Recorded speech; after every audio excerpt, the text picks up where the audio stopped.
Hello दोस्तों, quick IAS में आपका स्वागत है।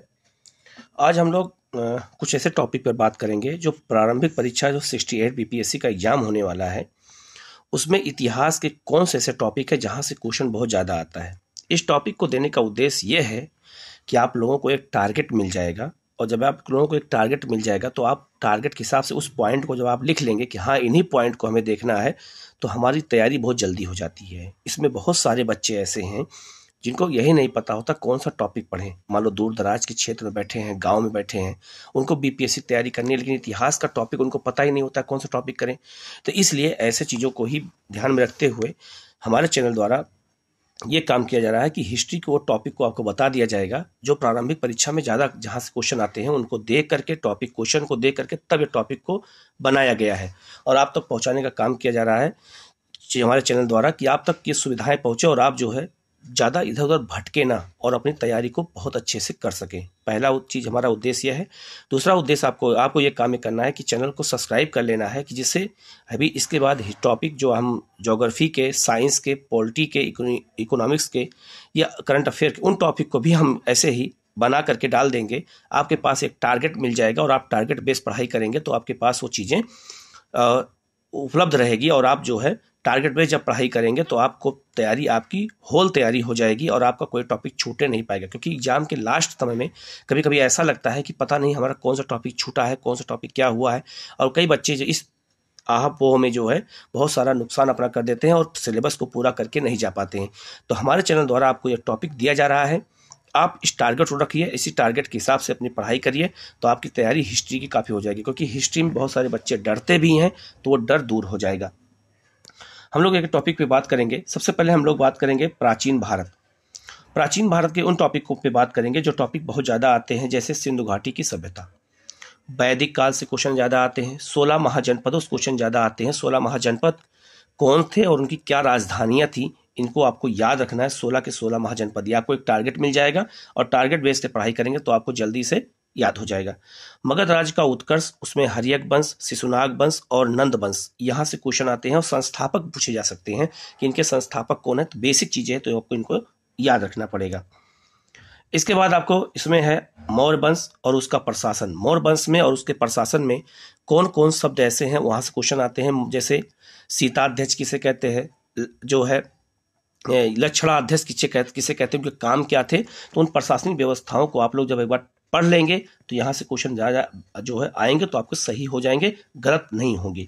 इसके बाद शुंग वंश, सातवाहन वंश आपको देखना है अच्छे से।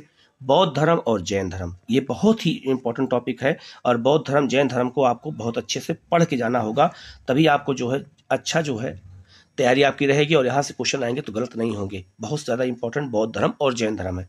गुप्त साम्राज्य आपको पढ़ना है पूरा अच्छे से। पाल वंश पढ़ना है। संगम काल में चोल, चेर, पांड्य, यहाँ से क्वेश्चन आए हुए हैं, तो ये आपको एक बार देख लेना है अच्छे से। चोल प्रशासन आपको देखना है, बहुत इंपॉर्टेंट है, यहाँ से क्वेश्चन आते हैं। और कुषाण वंश, ये 12 टॉपिक आपको करंट अफेयर में आपको बार बार पढ़ना है, कि जिससे यहाँ से अगर क्वेश्चन आए तो हमारे गलत ना हो पाए और आपके पास टारगेट रहेगा तो चीज़ें आपके पास बिल्कुल आसान रहेंगी। इसके बाद हम लोग बात करते हैं मध्यकालीन भारत की। मध्यकाल के भारत में क्या क्या हमें पढ़ना है। तो पहले हमें पढ़ना है भारत पर तुर्कों का आक्रमण, जिसमें महमूद गजनबी का आक्रमण पढ़ना है और मोहम्मद गौरी का आक्रमण पढ़ना है, ये पढ़ना है। फिर दिल्ली सल्तनत पढ़ना है आपको। गुलाम वंश, खिलजी वंश, तुगलक वंश, सैयद वंश और लोधी वंश, इनके संस्थापक कौन है, इनमें प्रमुख राजा कौन है जिन्होंने अच्छा काम किया है, इस टॉपिक को आपको ध्यान से पढ़ना है। सल्तनत कालीन प्रशासन पढ़ने, यहाँ से क्वेश्चन बिहार में बहुत ज़्यादा आते हैं। कौन, जैसे दीवाने अर्ज पूछा गया था एग्जाम में कि दीवाने अर्ज क्या है, तो दीवाने अर्ज एक सैन्य विभाग था, तो ये क्वेश्चन जो है दिल्ली सल्तनत से ही पूछा गया था। तो विभागों के नाम पूछे जा सकते हैं एग्जाम में, इसलिए आपको इनको याद करना जरूरी है। फिर मुगल वंश जो है, मुगल वंश में बाबर से लेकर के औरंगजेब तक आपको पढ़ना है। बाबर से लेकर औरंगजेब तक आपको इसलिए पढ़ना है क्योंकि उसमें बाबर, हुमायूं, अकबर, जहांगीर, शाहजहां और औरंगजेब, यहाँ से क्वेश्चन बहुत ज़्यादा आते हैं, तो आपको इन टॉपिक पर अच्छे से पकड़ बनानी है, अपना देखना है। मुगल प्रशासन आपको पढ़ना है। मुगल प्रशासन में बहुत सी शब्द ऐसे होते हैं जिनको आपको जानना जरूरी है। शेरशाह सूरी और उसका प्रशासन आपको पढ़ना है बहुत अच्छे से। बिहार में अफगान राज्य की स्थापना कैसे की गई, ये पढ़ना है। भक्ति आंदोलन और सूफी आंदोलन, भक्ति और सूफी आंदोलन में कौन कौन से संत थे, उन्होंने क्या काम किया है, ये आपको देखना है। तो टोटल 9 टॉपिक आपको जो है मध्यकालीन भारत से दिया जा रहा है। आप इसको टारगेट बेस्ड पढ़ाई करिए और अपनी जल्दी से तैयारी को पूरा करिए। आधुनिक भारत की बात कर लें तो 1857 का विद्रोह और बिहार की भूमिका, ये आपको देखना पड़ेगा कि बिहार में कौन से पुरुष और कौन सी महिलाएं थी जो इस विद्रोह में भाग ली थी, उनको देखना होगा। भारत में जनजातीय विद्रोह, ये आपको बहुत इंपॉर्टेंट है, इसको देखना होगा। जो बिहार से जुड़े हुए विद्रोह हैं उनको तो बहुत खास रूप से देखना होगा। इसके बाद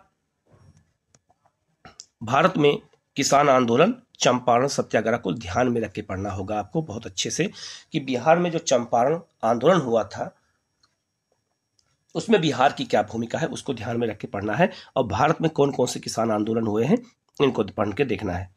फिर नेक्स्ट है आपका बिहार में किसान आंदोलन और उसके प्रमुख नेता। बिहार में कौन से प्रमुख किसान आंदोलन हुए हैं, उनके प्रमुख नेता कौन थे, इनको देखना है। कांग्रेस की स्थापना, बिहार की भूमिका। कांग्रेस की स्थापना आपको पढ़ना है, कहाँ स्थापना हुई, कैसे हुई, किसने किया, अध्यक्ष कौन था, और बिहार की उसमें क्या भूमिका थी, इसको ध्यान में रख के पढ़ना है। 1885 से लेकर 1947 तक स्वतंत्रता आंदोलन का इतिहास आपको पढ़ना है। यहाँ से 85 से लेकर 1947 में जितनी भी घटनाएं हुई हैं, बंगाल विभाजन, कांग्रेस का विभाजन, लखनऊ समझौता, रोलेट एक्ट, जलियांवाला बाग हत्याकांड, असहयोग आंदोलन, खिलाफत आंदोलन, साइमन कमीशन, नेहरू रिपोर्ट, गोलमेज सम्मेलन, सब चीजों को आपको देखते हुए आगे बढ़ना है।